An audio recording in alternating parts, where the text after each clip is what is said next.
എന്തായാലും 1 മുതൽ 14 ബൂത്തുകൾ അതാണ് ആദ്യത്തെ റൗണ്ടിൽ എണ്ണുക. അത് കൽപ്പാത്തി കുമാരപുരം മേഖലയിലെ ബൂത്തുകളാണ്. ആദ്യത്തെ റൗണ്ട് എണ്ണിത്തീരുമ്പോൾ കഴിഞ്ഞ തവണ BJPക്ക് 2607 വോട്ടിന്റെ ലീഡായിരുന്നു എന്നോർക്കണം. അതായത് BJPയുടെ കോർ ഏരിയയിൽ നിന്നാണ് 8 മണിക്ക് വോട്ട് എണ്ണി തുടങ്ങുക. കൽപ്പാത്തി വിശാലാക്ഷി സമേത വിശ്വനാഥന്റെ ആ പരിസരത്ത് നിന്ന് വോട്ട് എണ്ണി തുടങ്ങുമ്പോൾ ആദ്യത്തെ ലീഡ് എടുക്കാമെന്ന ആത്മവിശ്വാസം സ്വാഭാവികമായും വോട്ടെടുപ്പ് ദിവസത്തെ കെ സുരേന്ദ്രന്റെ രാത്രിയിലുള്ള പോസ്റ്റ് എന്ന് പറയുന്നത് വിശാലാക്ഷി സമേത വിശ്വനാഥനാണ് ഇത്തവണ എന്നുള്ളതായിരുന്നു. അത്രമേൽ ആത്മവിശ്വാസ പ്രകടനമായിരുന്നു അത്. തീർച്ചയായും രണ്ടാമത്തെ റൗണ്ട് കല്ലേപ്പുള്ളി പുത്തൂർ മേഖലകളാണ്. കഴിഞ്ഞ തവണ 911 വോട്ടിന്റെ ലീഡ് NDAക്ക് കൊടുത്ത സ്ഥലമാണിത്. അപ്പോൾ 2 റൗണ്ട് എണ്ണി കഴിയുമ്പോഴേക്ക് ഏതാണ്ട് 3000-ന് മുകളിൽ ലീഡാണ് കഴിഞ്ഞ തവണ NDAക്ക് ഉണ്ടായിട്ടുള്ളതെന്ന് ശ്രദ്ധിക്കണം. മൂന്നാമത്തെ റൗണ്ട് പറക്കുന്നവും ശ്രീരാമപാളയവും അതുപോലെ തന്നെ ടൗൺ മേഖലയുമാണ്. 4ാമത്തെ റൗണ്ട് വെണ്ണക്കരയും പള്ളിപ്പുറവും കളിക്കാടുമാണ്. അവിടെയും BJPയുടെ ലീഡ് ഉയരും. 2170 വോട്ടിന്റെ ലീഡാണ് 4ാമത്തെ റൗണ്ടിൽ കഴിഞ്ഞ തവണ NDAക്ക് ഉണ്ടായിരുന്നത് എന്നുള്ളത് ഓർക്കണം. 5ാമത്തെ റൗണ്ടിലാണ് നൂറണിയും BJPയുടെ ഏറ്റവും വലിയ ശക്തി കേന്ദ്രമായ മൂത്താന്തറ വടക്കുന്തറ മേഖലകളും വരുന്നത്. 2711 വോട്ട്, അതായത്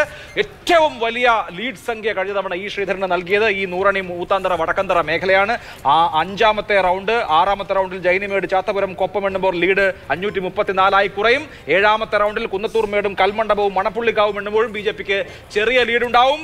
7ാമത്തെ റൗണ്ട് കഴിഞ്ഞപ്പോൾ കഴിഞ്ഞ തവണ 7ാമത്തെ റൗണ്ട് കഴിഞ്ഞപ്പോൾ 9733 വോട്ടുകൾക്ക് BJP ലീഡ് ചെയ്യുകയായിരുന്നു എന്നോർക്കണം. അവിടെ നിന്നാണ് 8ാം റൗണ്ട് മുതൽ ഷാഫി പറമ്പിൽ ഇത് തിരിച്ചുപിടിച്ചത്. UDF തിരിച്ചുപിടിച്ചത് 8ാമത്തെ റൗണ്ടിൽ യാക്കര നെയ്ക്കാര തെരുവൊക്കെ എണ്ണുമ്പോഴാണ് 6, 7, 8 എത്തുമ്പോഴാണ് എന്ത് സംഭവിക്കുന്നു എന്ന ഒരു ട്വിസ്റ്റ് നമ്മൾ പ്രതീക്ഷിക്കേണ്ടത്.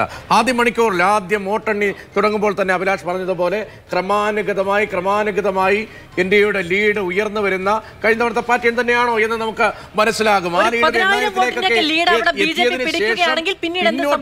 എന്നതാണ് അറിയേണ്ടത്. തീർച്ചയായും കഴിഞ്ഞ തവണ ഓർക്കണം 9000 വോട്ട്, 9000-ന് മുകളിൽ വോട്ടിന്റെ ലീഡ് 7 റൗണ്ട് കഴിഞ്ഞപ്പോൾ 9733 വോട്ടിന്റെ ലീഡ് ഉണ്ടായിരുന്നിടത്ത് നിന്നാണ് ഏറ്റവും ഒടുവിൽ UDF 3859 വോട്ടുകൾക്ക് ജയിക്കുന്നത് എന്ന് ഓർക്കണം. അതേപോലെ തന്നെയാണ് നമ്മൾ ചേലക്കര എണ്ണുമ്പോഴും വരവൂർ പഞ്ചായത്താണ് ആദ്യം എണ്ണുന്നത്. കഴിഞ്ഞ നിയമസഭാ തെരഞ്ഞെടുപ്പിൽ ഒരു ഒറ്റ പഞ്ചായത്തിൽ നിന്ന് 4113 വോട്ടിന്റെ ലീഡാണ് കെ രാധാകൃഷ്ണന് കിട്ടിയത്. ലോക്സഭാ തെരഞ്ഞെടുപ്പിൽ തൊട്ട് മുമ്പ് നടന്ന തെരഞ്ഞെടുപ്പിൽ പോലും 1167 വോട്ടിന്റെ ലീഡ് LDFന് കൊടുത്ത പഞ്ചായത്താണ്. അതായത് വരവൂർ എണ്ണിക്കഴിയുമ്പോൾ ഉള്ള ട്രെൻഡ് 1000-ന് താഴെയാണെങ്കിൽ അത് പ്രോ UDF എന്നും 1000-ന് മുകളിലാണെങ്കിൽ LDF നിലനിർത്തുമെന്നും നമ്മൾ ഊഹിക്കേണ്ടി വരും. ആ നിലയ്ക്കുള്ള ഒരു സ്പെസിഫിൻ നമുക്ക് അവിടെ നിന്ന് കൃത്യമായി ചേലക്കരയിൽ നിന്ന് കിട്ടും. അങ്ങനെ ഇഞ്ചോടിഞ്ചുള്ള മത്സരമാണ്. ഇതൊരു ഫോട്ടോ ഫിനിഷ് ആണ്, ഇതൊരു ത്രില്ലറാണ്. അപ്പോൾ ആ ത്രില്ലറിലെ ആദ്യത്തെ ഓവർ മുതൽ, ഈ ത്രില്ലറിലെ ആദ്യത്തെ ഓവറിലെ ആദ്യത്തെ പന്ത് മുതൽ എങ്ങോട്ടാണ് കളി തിരിയുന്നതെന്ന് മാതൃഭൂമി ന്യൂസ് എന്തായാലും പ്രേക്ഷകർക്ക് വിശദീകരിച്ചു തരും. പക്ഷേ അവസാനത്തെ ഓവറിലെ അവസാനത്തെ ബോളിലെ ഈ കളി തീരുള്ളൂ. ഈ BJPയുടെ ശക്തി കേന്ദ്രങ്ങളിൽ നിന്ന് തുടങ്ങുന്നു എന്ന് നമ്മൾ പറഞ്ഞുകൊണ്ട് തന്നെ ഈ കഴിഞ്ഞ തവണത്തേതിന് സമാനമായി ഏറ്റവും അവസാനത്തെ നിമിഷം വരെ, അവസാനത്തെ ബൂത്ത് വരെയും നീണ്ടു നിൽക്കുന്ന ഒരു വലിയ ത്രില്ലറാണ് ഞാൻ പ്രതീക്ഷിക്കുന്നത്. അതുവരെയും ഇഞ്ചോടിഞ്ച് പോരാട്ടവും അതുവരെയും വളരെ ശക്തമായ ഫൈറ്റും ഒക്കെയാണ് നമ്മൾ കാണാൻ പോകുന്നത് എന്നുള്ളതാണ് പാലക്കാട് തെരഞ്ഞെടുപ്പിനെ സംബന്ധിച്ച നമ്മുടെ ഒരു കണക്കുകൂട്ടൽ. പിരായിരി പഞ്ചായത്താണ് അതിൽ ഏറ്റവും നിർണായകം. കഴിഞ്ഞ തവണ UDFന് ഏറ്റവും വലിയ ലീഡ് കൊടുത്തിട്ടുള്ളത് പിരായിരി പഞ്ചായത്താണ്. പിരായിരി പഞ്ചായത്ത് എണ്ണാൻ തുടങ്ങുന്നത് 9ാമത്തെ റൗണ്ടിലാണ്. മേപ്പറമ്പും കല്ലേക്കാടും 9ാമത്തെ റൗണ്ടിൽ എണ്ണി തുടങ്ങുമ്പോൾ ഈ BJPയുടെ ലീഡ് നല്ല രീതിയിൽ കുറഞ്ഞു തുടങ്ങും എന്നുള്ളതാണ് ഇതുവരെയുള്ള ട്രെൻഡ്. 2460 വോട്ടുകൾ കഴിഞ്ഞ തവണ ഈ ഒരൊറ്റ റൗണ്ടിൽ ഷാഫി പറമ്പിൽ ലീഡ് എടുത്തതോടുകൂടിയാണ് BJPയുടെ ലീഡ് 9000-ൽ നിന്ന് 7000-ലേക്ക് വീണ് തുടങ്ങുന്നത്. അവിടെ നിന്ന് അങ്ങോട്ട് ഇറക്കമാണ്. പിന്നെ കൊടുന്തിരപ്പള്ളി, പിരായിരി, പേഴുങ്കരയൊക്കെ എണ്ണുമ്പോഴേക്ക് പിന്നെ ഇങ്ങോട്ട് താഴേക്ക് വരികയും ഏറ്റവും ഒടുവിൽ നേരത്തെ സരിൻ പറഞ്ഞത് കണ്ണാടിയും മാത്തൂരും ഉണ്ടെങ്കിൽ ഞാൻ ജയിക്കുന്നതാണ്.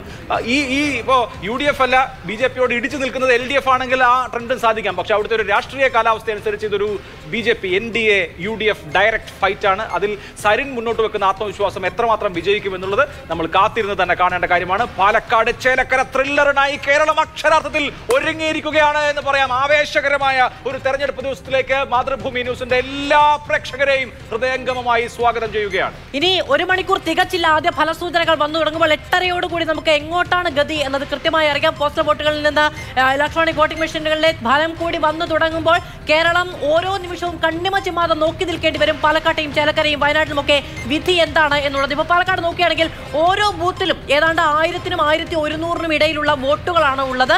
അത് ഏതാണ്ട് 1% വരുന്ന വോട്ടാണ്. ഇപ്പോൾ പിരായിരി പഞ്ചായത്തിലെ കാര്യം നേരത്തെ പറഞ്ഞു. പിരായിരി പഞ്ചായത്തിൽ ഏതാണ്ട് 3% വോട്ട് കുറയുന്നുണ്ടെങ്കിൽ 10,000 വോട്ടാണ്. ആ 10,000 വോട്ട് എന്ന് പറയുന്നത് പാലക്കാട് വോട്ട് വ്യത്യാസമാണ്. അങ്ങനെ ഓരോ ബൂത്തിനും നിർണായകമായി സ്വാധീനിക്കാൻ കഴിയുന്ന തെരഞ്ഞെടുപ്പ് ഫലവും തെരഞ്ഞെടുപ്പ് വോട്ട് വ്യത്യാസവും ഒക്കെയാണ് നമ്മളെ കാത്തിരിക്കുന്നത്. പിരായിരി പഞ്ചായത്തിൽ 12,815 വോട്ടുകളാണ് കഴിഞ്ഞ തവണ UDF കിട്ടിയതെങ്കിൽ NDA 6355 വോട്ടുകളെ കിട്ടിയിട്ടുള്ളൂ. അതായത് NDA ഇരട്ടി വോട്ടുകളാണ് കഴിഞ്ഞ തവണ പിരായിരി പഞ്ചായത്തിൽ സ്കോർ ചെയ്തിട്ടുള്ളത്. 6614 വോട്ടുകളാണ് LDF. അതായത് പിരായിരിയിൽ UDF ഒന്നാമതും LDF രണ്ടാമതും NDA മൂന്നാമതുമാണ്. 3 പഞ്ചായത്തുകളിലും നിലവിലെ ട്രെൻഡ് അനുസരിച്ച് മൂന്നാമതാണ് ആ വലിയ പിരായിരിയിലെ ആ വലിയ മേൽക്കൈയാണ് UDF സംബന്ധിച്ച് ഞങ്ങൾ ജയിക്കുന്നത്. 6239 എന്നതായിരുന്നു അതുവരെയുള്ള BJPയുടെ ലീഡ്. പിരായിരിയിലേക്ക് എത്തിയപ്പോൾ ആ കഥ മാറി. അഭിലാഷ് പറഞ്ഞ പോലെ 12,000 6,000 തമ്മിലുള്ള വ്യത്യാസമായി. പിരായിരി എണ്ണിക്കഴിയുമ്പോൾ 221 എന്ന വളരെ സുപ്രധാനമായ ഒരു സംഖ്യയുടെ ലീഡിലേക്ക് UDF കയറാൻ കഴിഞ്ഞു. പിരായിരി കുറി UDF കൈവിടുമോ അതോ പിരായിരി വീണ്ടും കരുത്തായി മാറുമോ എന്ന ചോദ്യത്തിൽ തന്നെ ഉണ്ടാകും അവിടുത്തെ ജനവിധിയുടെ സൂചന. എന്തായാലും ആദ്യത്തെ ട്രെൻഡ് അത് BJPക്ക് അനുകൂലമാകുമെന്ന് പൊതുവിൽ പ്രതീക്ഷിക്കുമ്പോൾ അവിടെയും നമ്മളൊന്ന് ശ്രദ്ധിക്കണം. നേരത്തെ സരീൻ പറഞ്ഞതുപോലെ LDF കേന്ദ്രങ്ങളിലേക്ക് എത്തുമ്പോൾ 7-8 റൗണ്ടിലേക്കൊക്കെ എത്തുമ്പോൾ ചിലയിടങ്ങളിൽ ഞങ്ങൾക്ക് ചില പ്രതീക്ഷകളുണ്ട്. ഇപ്പോൾ ആ തരത്തിൽ LDF ഏതെങ്കിലും തരത്തിലുള്ള മുന്നേറ്റത്തിലുള്ള സൂചന പാലക്കാട് പ്രകടമാക്കുമോ എന്നറിയണം. പാലക്കാട് നഗരസഭയിൽ BJPക്ക് LDF ലഭിച്ചതിനേക്കാൾ ഇരട്ടിയിലധികമാണ് വോട്ട്.